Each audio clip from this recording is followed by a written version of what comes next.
दोस्तों, कई बार रिश्तों के अंदर ऐसी दरार पड़ जाती है कि इंसान सही और गलत का फर्क ही भूल जाता है।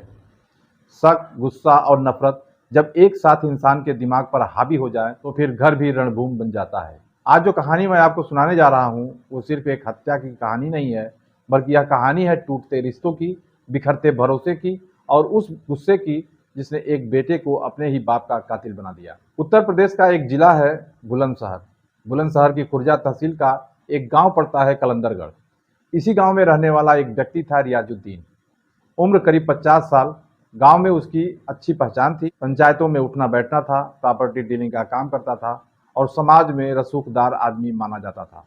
उसके परिवार में उसकी पत्नी किस्वर, दो बेटे और एक बेटी थी। बड़ा बेटा था मुबीन, जिसकी उम्र करीब 23 साल थी। छोटा बेटा रिहान नोएडा में पढ़ाई करता था और बेटी अरसी अभी स्कूल में थी। यह बात है 16 फरवरी 2025 की।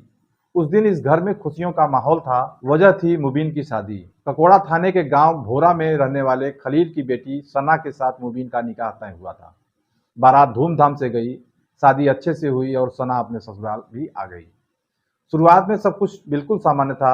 मुबीन सुबह काम पर निकल जाता था। वह अलीगढ़ क्षेत्र के सुदेशपुर गांव में दवाइयों का कारोबार करता था। शाम को घर लौटता था। दूसरी तरफ सना भी धीरे धीरे पूरे परिवार में घुलने मिलने लगी, सबको समझने लगी।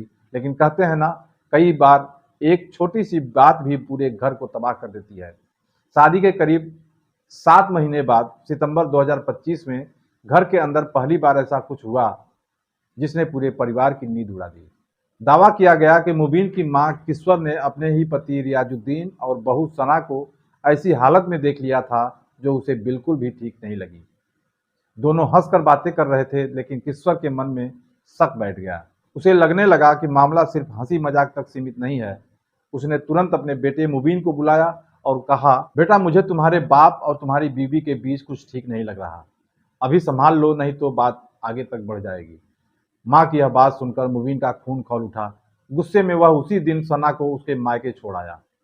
कुछ दिन तक तो सना अपने मायके में रही, लेकिन बाद में दोनों परिवारों के बीच बातचीत हुई।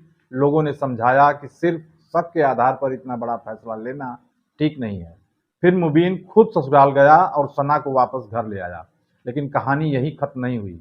अक्टूबर 2025 आते आते घर में फिर झगड़ा शुरू हो गया। मुबीन की मां किस्वर का दावा था कि उसने एक बार फिर अपने पति और बहू को आपत्तिजनक स्थिति में देखा है।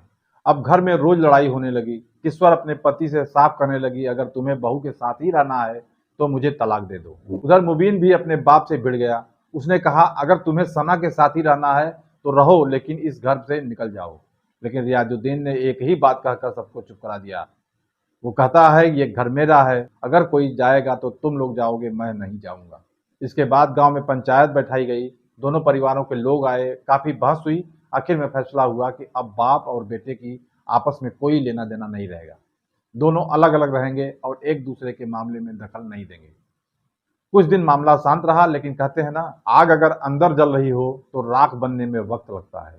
दावा किया गया कि पंचायत के बाद भी रियाजुद्दीन चोरी छिपे अपनी बहू सना से बात करता था। इसके लिए कपड़े और सामान खरीद कर लाता था। एक दिन जब सना शादी समारोह में वही कपड़े पहनकर गई तो मुबीन ने पूछ लिया, ये कपड़े कहाँ से आए?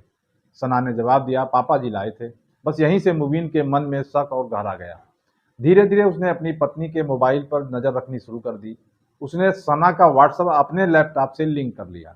अब जो भी चैट या वॉइस मैसेज आते जाते सब कुछ मुबीन देख सकता था, और फिर जो उसने देखा उसे अंदर से ही तोड़ दिया। दावा किया गया कि रियाजुद्दीन और सना के बीच अश्लील चैट और वॉइस मैसेज थे। दोनों घंटों बातचीत करते थे। यही सब देखकर मुबीन का शक यकीन में बदलने लगा। समय बीतता गया। फिर तारीख आई 9 मई 2026 की। सना गर्भवती थी। प्रसव पीड़ा होने पर उसे ग्रेटर नोएडा के जिम्स अस्पताल में भर्ती कराया गया। अगले दिन उसने एक बेटे को जन्म दिया। बच्चे को देखते ही मुबीन के अंदर फिर वही शक जाग उठा। उसे लगने लगा कि यह बच्चा उसका नहीं बल्कि उसके बाप का है। वह अस्पताल में ही अपनी पत्नी से लड़ने लगा। बार बार एक ही सवाल पूछता, सच बताइए बच्चा। इसके बाद उसने अपने 15 दिन के बेटे को देखा और चिल्लाकर कहा, सच बताइए बच्चा मेरे बाप का है ना? घर वाले इसलिए शांत थे क्योंकि ऐसी पंचायत पहले भी कई बार हो चुकी थी। लोगों को लगा कि थोड़ी देर में मामला शांत हो जाएगा, लेकिन किसी को नहीं पता था कुछ ही देर बाद इस घर में खून बहने वाला था। बताया जाता है कि पंचायत खत्म होने के बाद रियाजुद्दीन बहुत अपमानित महसूस कर रहा था। वह गुस्से में कह रहा था, मैं इसे जान से मार दूंगा। रियाजुद्दीन के पास लाइसेंसी पिस्टल रहती थी। इसी बीच मौका पाकर मुबीन ने वही पिस्टल उठा ली और फिर उसने अपने ही बाप के सीने में गोली मार दी। एक ही गोली में रियाजुद्दीन जमीन पर गिर पड़ता है। इसके बाद मुबीन सीधा अपनी पत्नी सना के पास गया और उसके सिर में गोली मार दी। गोली लगते ही सना गंभीर रूप से घायल होकर गिर गई। घर में चीख पुकार मच गई। मुबीन ने खुद 112 नंबर पर फोन किया और पुलिस को कहा कि मैंने अपने बाप को मार दिया है। सूचना मिलते ही पुलिस मौके पर पहुंची। फोरेंसिक टीम बुलाई गई। गांव में सनसनी फैल गई। सोशल मीडिया पर खबर जंगल की आग की तरह फैल गई। लोग यकीन नहीं कर पा रहे थे कि एक बाप का अपनी ही बहू के साथ ऐसा रिश्ता हो सकता है और एक बेटा अपने ही बाप का कातिल बन सकता है। पुलिस ने मुबीन को गिरफ्तार कर लिया। सना के पिता खलील की तहरीर पर मुकदमा दर्ज कर लिया गया। दोस्तों, इस पूरी कहानी का उद्देश्य किसी की भावनाओं को ठेस पहुंचाना नहीं है, बल्कि आपको यह बताना है कि जब घर के अंदर भरोसा टूट जाता है, जब रिश्तों में मर्यादा खत्म हो जाता है, तब अंजाम कितना खौफनाक हो सकता है। एक शक, एक अवैध रिश्ता और एक गुस्सा, इन तीनों चीजों ने पूरे परिवार को बर्बाद कर दिया। आम लोग अपना ख्याल रखें, सुरक्षित रहें। फिर मिलते हैं अगली कहानी में। तब तक के लिए जय हिंद, जय भारत।